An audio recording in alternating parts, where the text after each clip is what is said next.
Welcome, book group. I'm here in one of my favorite places, my local Christian bookstore, enjoying all the wonderful novels that are written by Christian writers.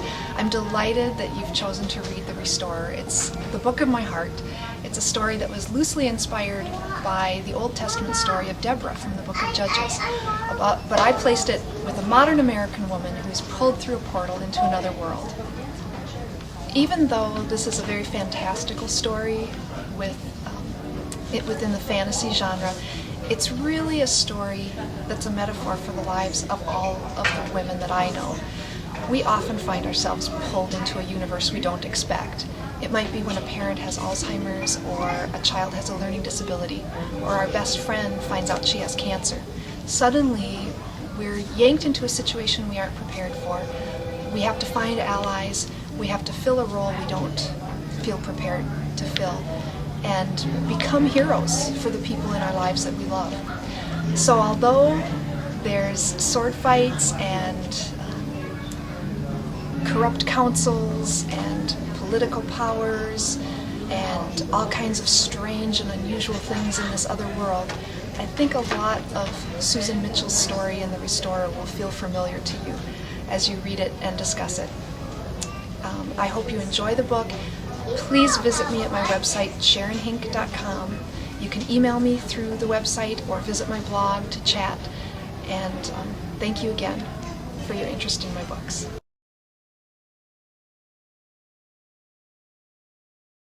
I read The Restorer's Son, and The Restorer's Journey, and it's not out yet. So I got it ahead of time. And my whole family loves it. My daughters love it. Both of them have read it. And my husband read it, and he thought it was awesome. I have read The Restorer, and I loved it. My favorite book that Sharon's written, my favorite book probably that I've read this year. I love it. It's absolutely. I couldn't put it down. I was on a trip to my mom's house through the airport, and I kept almost missing planes. It was fun.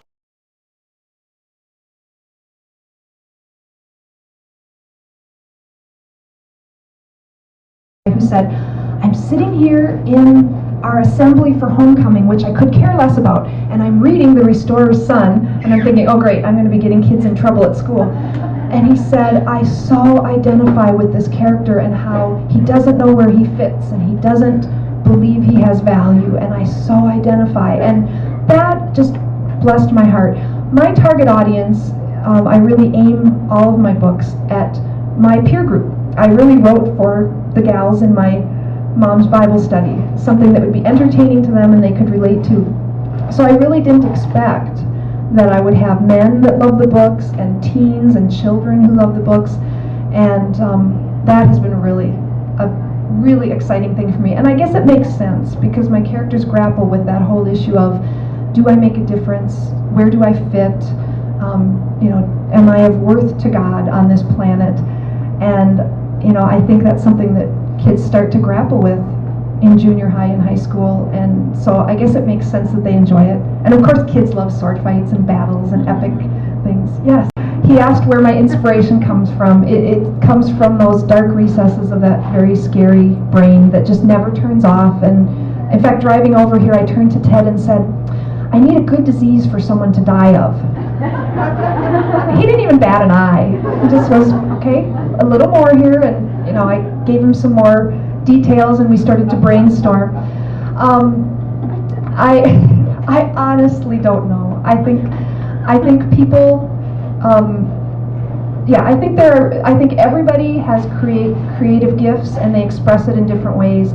I've just found that storytelling is a good way to release some of those characters that are always talking in my head. So that's where a lot of the ideas come from. Good. Yes, Susan. Yes. I think Becky Miller would be. I think Becky is going to get her husband Kevin busy on building a little attic hideaway for her that she could go up into. In that house they're renovating in the second book, I think they need to build a little attic hideaway so that Becky can have. Becky dreamed of these kinds of adventures, and Susan really gets to have them. So that's a good question.